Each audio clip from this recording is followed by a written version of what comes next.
Welcome to another episode of Astronomy Daily. I'm your host, Anna, and I'm thrilled to bring you the latest updates from the cosmos. Today, we have an exciting lineup of stories that span from cutting-edge manufacturing breakthroughs to game-changing proposals in planetary science. First, we'll be diving into Virgin Galactic's newest development, a state-of-the-art spaceship manufacturing facility in Phoenix, Arizona, designed to revolutionize the final assembly of their next-generation Delta spaceships. Next up, we'll cover a recent setback experienced by the Chinese private aerospace firm ispace during their test flight of the SQX-1Y8 rocket. We'll discuss the mission, what went wrong, and the ongoing investigation. Then we'll shift gears and explore an intriguing new proposal from planetary scientists that aims to redefine what we consider a planet, extending the criteria beyond our solar system. Finally, we'll take a look at SpaceX's Falcon 9 Starlink launch Anomaly that occurred recently, examining the implications for future missions and what this means for the Starlink satellite constellation.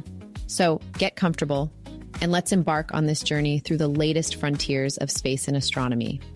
Dive in with me as we explore these fascinating stories right here on Astronomy Daily. Virgin Galactic has achieved a significant milestone, announcing the completion of their new manufacturing facility in Phoenix, Arizona. This cutting-edge facility is dedicated to the final assembly of Virgin Galactic's next-generation Delta spaceships, and it's set to revolutionize the company's future space endeavors. The facility, now fully operational, is a bustling hub of activity where Virgin Galactic's technical operations and manufacturing personnel are gearing up for what's next. Starting in Q4 2024, tooling installation will begin, paving the way for production to kick off in Q1 2025.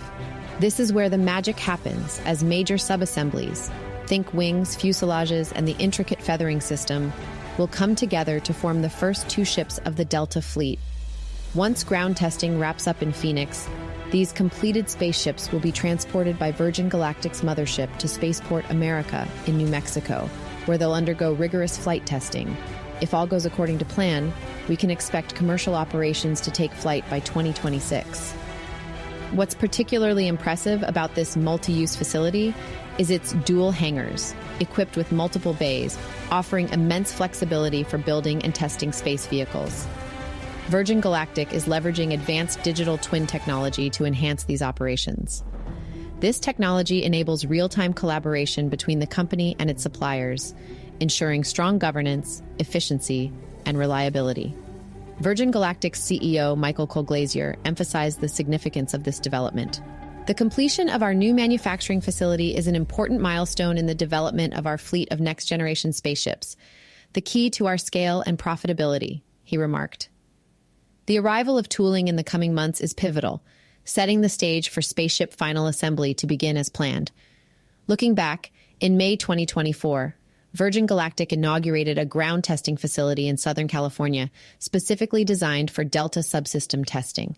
This facility focuses on crucial aspects like avionics, feather actuation, pneumatics, and hydraulics, using an Iron Bird test rig to simulate real-world conditions.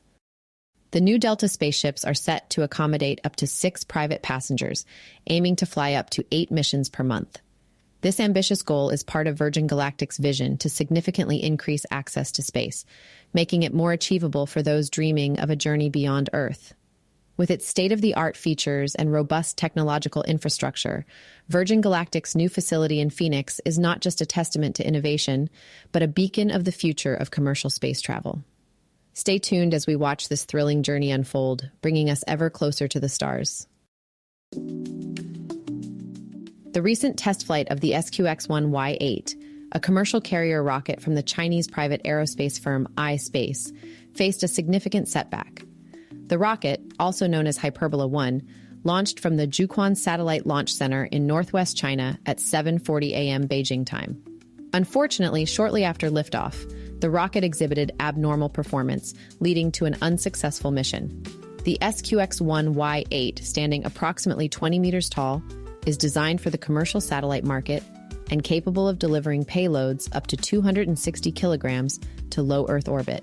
This setback comes as a significant blow to Beijing Interstellar Glory Space Technology Limited, the official name of ispace, which is one of China's leading private space companies focusing on commercial rocket development and launches.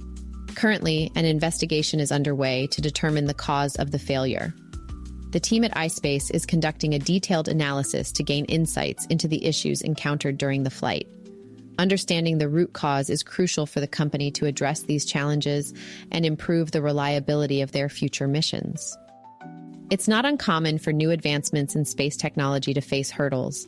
Each setback provides valuable lessons that drive innovation and improvement, bringing us closer to the realization of commercial spaceflight goals. The continued efforts of private firms like ispace highlight the increasing role that non-government entities play in expanding our reach into space. As investigations proceed, the aerospace community will be eagerly awaiting the findings, hoping for swift resolutions and successful future launches.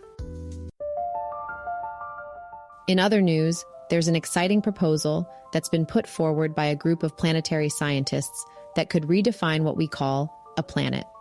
Traditionally, as per the International Astronomical Union's 2006 definition, a celestial body must orbit our sun to be classified as a planet. This has led to many debates, as it excludes thousands of exoplanets orbiting other stars that have been discovered in recent years. Jean-Luc Margot, a UCLA professor of Earth, planetary, space sciences, and physics alongside his colleagues, is leading a charge to modernize this definition. Their innovative proposal, slated to be presented at the IAU General Assembly in August 2024, aims to create a more inclusive and precise classification system. The current definition describes a planet simply: it must orbit the sun, be massive enough for gravity to mold it into a spherical shape, and have cleared its orbit of other objects. While straightforward, this definition is limited in scope. It fails to consider the many celestial bodies that orbit stars beyond our solar system, rendering our understanding somewhat archaic in the context of modern astrophysical discoveries.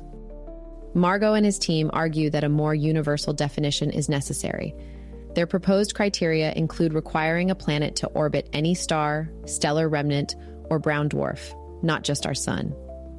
This shift acknowledges the reality of exoplanets, planets that orbit stars other than the sun, which are now known to be myriad across the galaxy.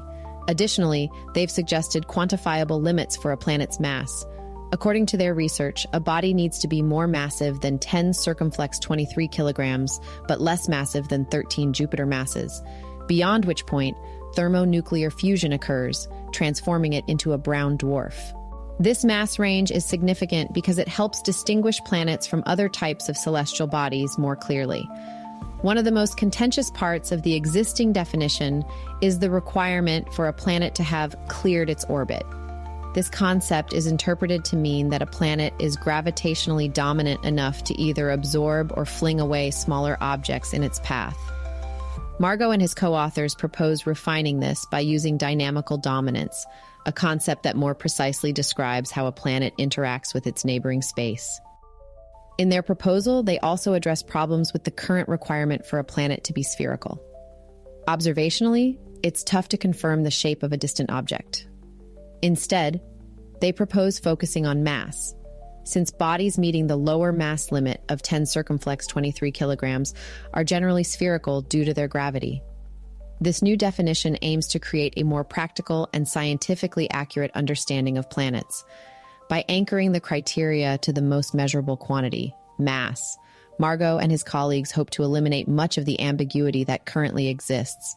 They believe their definition, developed using rigorous mathematical algorithms, will serve as a robust framework for categorizing celestial bodies both within our solar system and beyond. Though an official change by the IAU might be years away, this proposal is a crucial step towards an updated, comprehensive definition that keeps pace with our expanding knowledge of the universe. It underscores the importance of evolving scientific definitions to align with new discoveries and understandings. Let's dive into the recent anomaly experienced by SpaceX during the launch of their Starlink internet satellites. On Thursday night, July 11th, SpaceX encountered a rare issue with its reliable workhorse, the Falcon 9 rocket.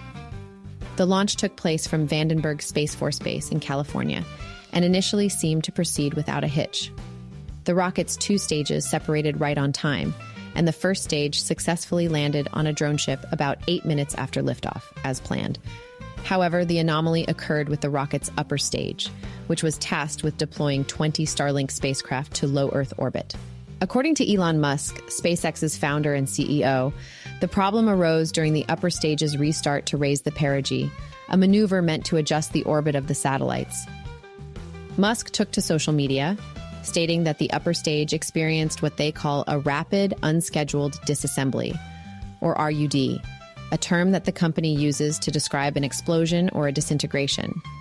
This RUD prevented the second stage engine from completing its second burn, a critical step for deploying the satellites into their intended orbit. While the satellites were deployed, the perigee, the point in their orbit closest to Earth, may be too low for them to stabilize on their own. An hour after Musk's initial post, SpaceX released more information, elaborating that the upper stage engine's failure led to the satellites being placed in a lower than intended orbit. As of now, SpaceX has made contact with 5 of the deployed satellites.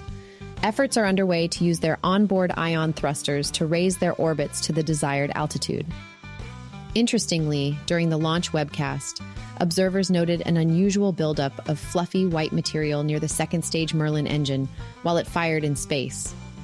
This sighting has led to speculation about a potential propellant leak, though SpaceX has yet to confirm or deny this theory. The Falcon 9 rocket has an outstanding track record, with 69 launches already accomplished in 2024 alone.